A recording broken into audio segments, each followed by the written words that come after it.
Parce que c'est pas du tout comme la frilosité.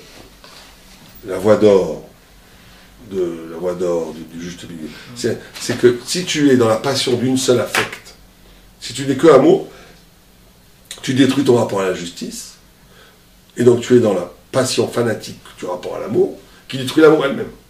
Et donc, et le juste milieu, c'est comme un homme garde sa liberté, l'intégralité de son liberté, de sa vérité, parce que justement, il n'est pas jeté dans une des passions.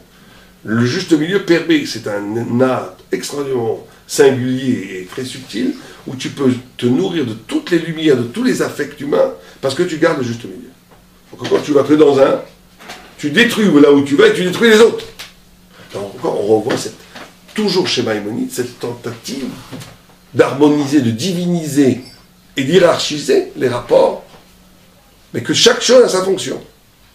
C'est pas dans son hermétique, par exemple, quand il dit que il faut pas la main de Dieu, c'est pas la main de Dieu, c'est qu'il y a tout le temps un combat entre l'humain avec ses faiblesses comme dans les sacrifices, l'humain avec sa sémantique anthropologique qui vient se briser sous le radical absolu de Dieu. Bon, c'est lui qui a dit que Dieu n'a pas de corps, et que ceux qui pensent que Dieu a un corps est un apicorus. Et plein de gens à l'époque disaient Amin. Je disais, mais non, il y a plein de. Ça lui a répondu le Ravad, et il y a eu des gens mieux que toi qui pensaient que Dieu avait un corps. Aujourd'hui, ça n'est pas une aberration de penser que Dieu a un corps. Maïmonide a complètement gagné là-dessus. Mais dans l'herméneutique de Maïmonide, elle fait partie de cette même idée, où tu as une confrontation de deux niveaux, où il s'agit à un moment donné de rendre compte de la sémantique anthropologique de l'homme, qui passe, de donner son poids. La main de Dieu, le rocher de Dieu, donner quelque chose qui est humain, mais tout le temps de faire exploser cette réduction anthropologique par la théologie négative, que tu ne peux jamais savoir que Dieu, et donc ça t'amène à l'interprétation. Et alors, ce que tu disais après la théologie de l'Amérique, c'est là où c'est extraordinaire. C'est comment répond Maïmonide à Aristote, puisqu'il considère que ses preuves sont plus fortes que les preuves de Sagéragone. Comment il répond? En disant une phrase magnifique. Tout ce que tu dis, Aristote, c'est vrai. Mais c'est vrai dans ce monde-là. Mais avant le monde, qui dit que la logique de ce monde-là prévalait? Comme l'enfant, comme on dit, nous, il ne dit pas ça lui, comme l'enfant, ce fameux texte où un enfant qui naîtrait dans une île, qui n'a jamais vu un homme naître, tu lui dirais comment tu nais, dans le ventre de la mer, dans de l'eau, sans oxygène, sans... Il y a un fou furieux, personne ne peut vivre dans le ventre d'une mer, c'est de la fable, c'est n'importe quoi ce que tu racontes. La logique dit qu'une vie a besoin d'oxygène, une vie a besoin de manger, une vie a besoin de ne pas être compressée pendant 9 mois, etc., etc. Pourquoi? Parce que tu plaques ce que tu vois après la naissance, d'avant la naissance. Et ce qui est après la naissance et avant la naissance, c'est deux registres radicalement différents. Donc, dit Maïmonide et Aristote, tout ce que dit Aristote est vrai, mais dans la logique d'après le monde. Mais dans avant le monde, c'est pas du tout pareil. Il y a une ouverture vers la transcendance infinie qui nous... Il dit, levaille qu'on puisse te comprendre, comme ça il dit, ça serait trop beau, mais on ne peut pas comprendre. Mais cette incompréhension qui t'ouvre vers l'infini de la transcendance, elle met une perspective de la rationalité qui devient dépendante de quelque chose qui est plus grand qu'elle. Et donc ça change la rationalité elle-même. Ça, c'est les 5 niveaux de Maïmonide. Mais le corps lui-même est fondamental chez Maïmonide. Et bien là, quand il parle d'un bien, on va juste essayer de finir avec ça. Mais pourquoi le monde doit être créé avant? Je n'ai pas compris. Pourquoi Il dit on ne peut pas prouver que le monde a été créé. Mais il dit que ce que dit Maïmonide, on ne peut pas non plus le prouver, parce que si on pouvait le prouver 100%, ce que dit Aristote, on serait obligé de s'y soumettre, parce qu'on ne peut pas trahir la rationalité.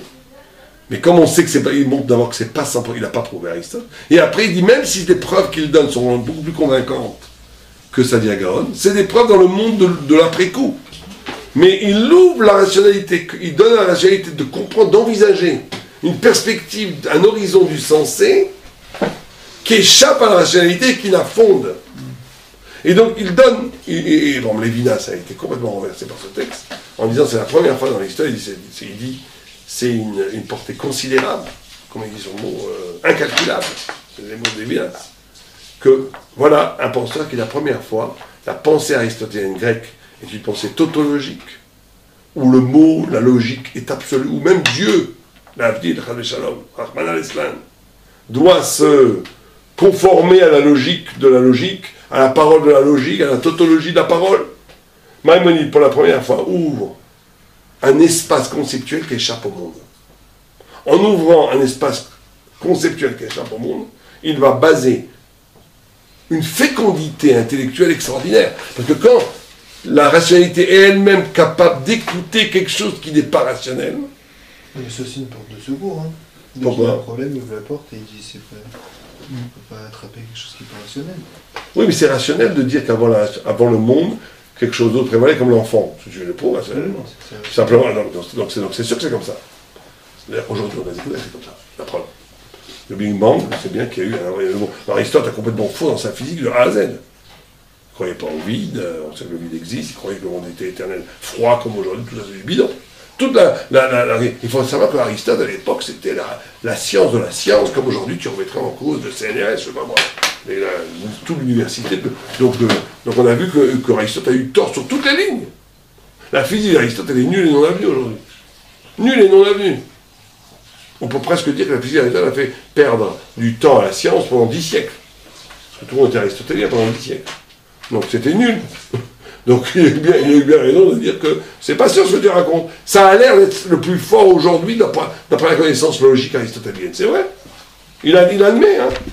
Mais il dit qu'il ne s'y soumet pas parce qu'elle se présente comme un absolu. Et c'est ça le défaut de la pensée rationnelle. C'est qu'elle n'est pas absolue. Elle est une des pans que Dieu a créé. C'est vrai, la logique, tu l'as créée. Il faut la respecter, il ne faut jamais la trahir. Mais elle n'est pas absolue. Elle doit être débordée par une ouverture transcendante de l'infini. Mais ce qu'il faut bien comprendre chez Maïmonide, c'est que c'est 5 niveaux. Pourquoi j'en suis revenu ça? Pour le corps. Parce qu'ici, dans la Mila, la notion de la Mila, c'est de graver sur le corps lui-même. Parce que la Mila, c'est la notion non seulement d'une inscription dans le lieu du désir le plus fort chez l'homme, d'une conscience de l'autre, d'une conscience de la spiritualité, mais c'est aussi le Maïmonide explique aussi comme ça, une dimension de santé corporelle qui te permet d'arriver au concept. Et je veux juste un mot, les Ken, la Mila. Donc la Mila, elle est 8. Donc on doit mettre dans la nature elle-même quelque chose qui te fait rebondir, le 7 doit te rebondir au 8. Ça me fait penser à ce mouvement maïmonidien, où il y a effectivement le chiffre 7 qui est en dessous du 8 qui est dans la nature. Et que ce qui est nature est matériel. Ce qui est matériel cache, comme une clipa, le 8, mais qu'à travers l'acte, la prescription de la circoncision, de la mila, de la rue, que tu fais rentrer dans le corps lui-même, un acte lumineux spirituel qui t'ouvre au 8 dans le 7.